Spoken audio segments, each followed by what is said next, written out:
A few weeks ago, I participated in my first ever game jam with absolutely no idea what I was doing. This is fine. Shout out to the guys over on Discord for joining me on this. Link is in the description if you're interested in participating in the next jam or even hosting your own. Do whatever you want, I'm not your mom. The idea to do this jam came about in a typical dumb conversation about autocorrect. It really often tries to turn the word I'm typing into the same word I previously typed, for no reason. So instead of Super Monkey Ball, it'll change it to Super Monkey Monkey. I'd play that though, being honest.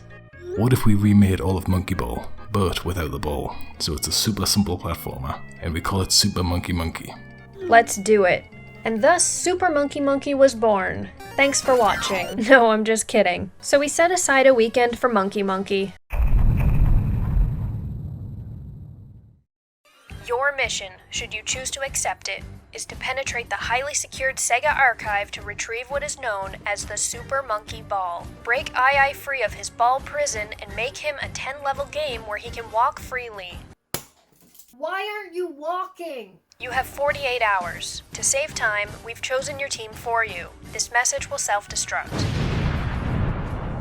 Because of time zones and such, I was up and ready before anyone else, so I thought I'd be cheeky and start modeling the monkey before go time. Once everybody else was around, we got pumped up with the Game Jam theme song. Welcome to the Space Jam.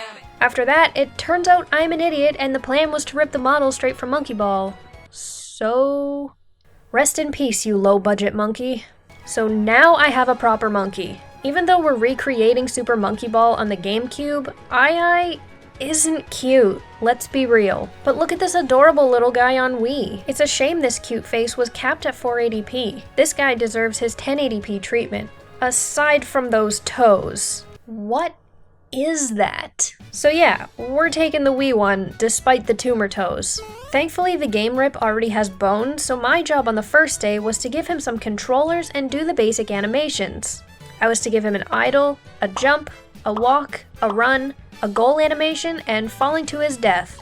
Sorry, little dude. I ran into an issue setting up his IK legs, which I never did figure out the solution to, so if you know what happened, please let me know in the comments below.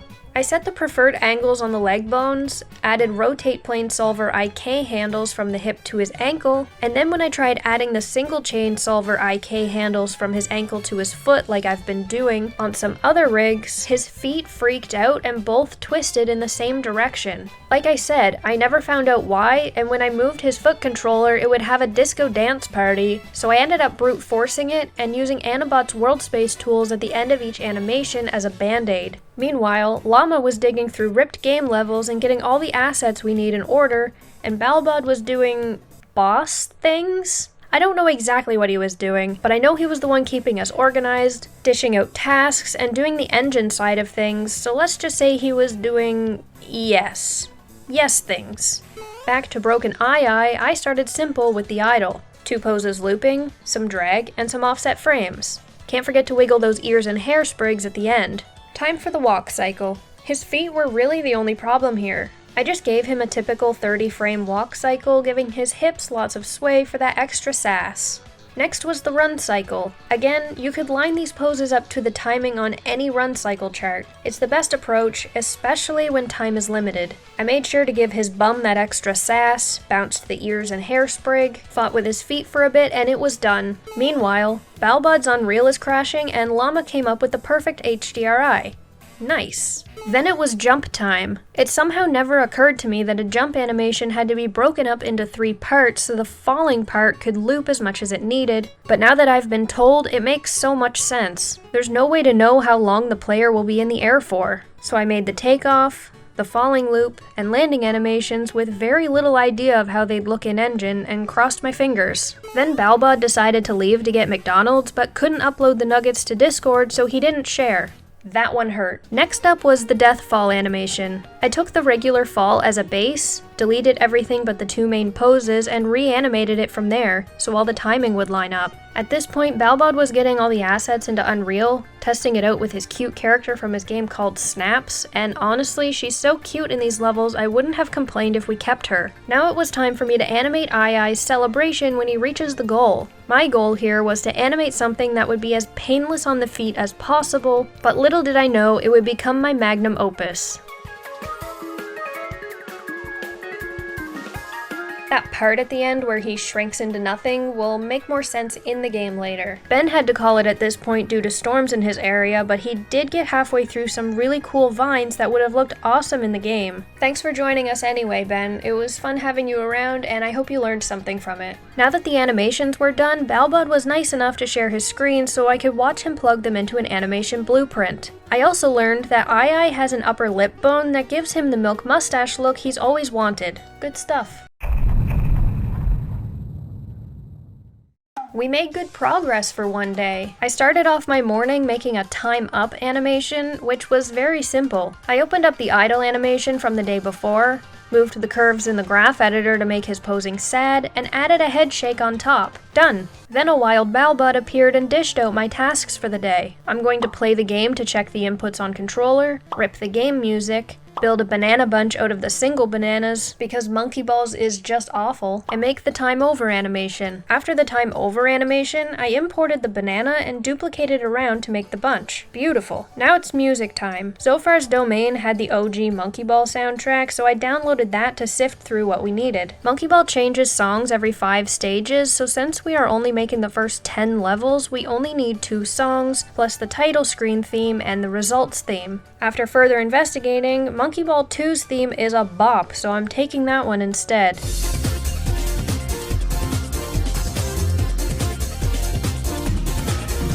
Next, I played the game with a PS4 controller. Player feels good, but the camera isn't moving. Then it was coffee break time because a fly dove into my cup head first and started swimming. So tasty!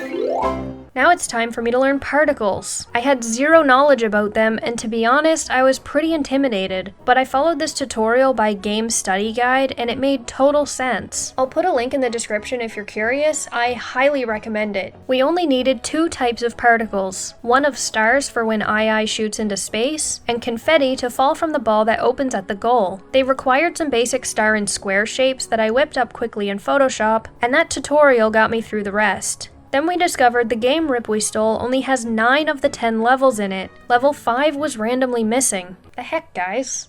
I guess our game is 9 levels now. Since all my other tasks were done now, I claimed the 2D graphics type tasks while Llama got to work on decorations for the gate. First up was a cute monkey hand for the mouse cursor. I did what every good artist does and got reference. Not in the typical way though. I posed out Ai's hand and moved the camera to a good angle and screenshotted that. Perfect for tracing proper proportions. Boom! Cute monkey cursor. Llama also got to work animating the level platforms, which really made this whole thing start to feel real. Menu time. Looking back, the original Monkey Ball had growing pains, and it really showed in the menus. Instead of recreating those, I decided to reference Banana Blitz and their nice yellow and black aesthetic. The background would be used for both the level select and the pause menu to save time, and the rest of the work was just making the assets look appealing on top of it. Then it was a matter of getting screenshots of each level to place in the black boxes and scaling them slightly to have regular and highlighted versions of each. Llama finished the cute goal vines. Then, Sunday ended. It's the end of the jam, and the game is missing some things. It's mostly just the menus that aren't hooked up, but we still made a competent 9-level game in 2 days that can be beaten. Since it's so close, it would be a shame not to finish it, for Ai's sake.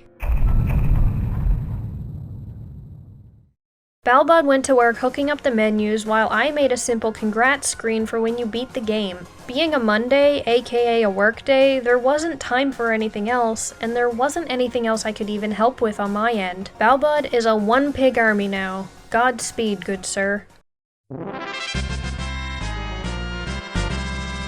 Super Monkey Monkey is up on itch for everyone to play. Give it a download and share your thoughts on it. I hope you guys enjoyed listening to my side of things, even though I barely touched the engine at all. I still learned a ton, found that particles aren't nearly as scary as I made them out to be, and I'm super excited to tackle a project like this in the future. Super Monkey Monkey 2, anyone?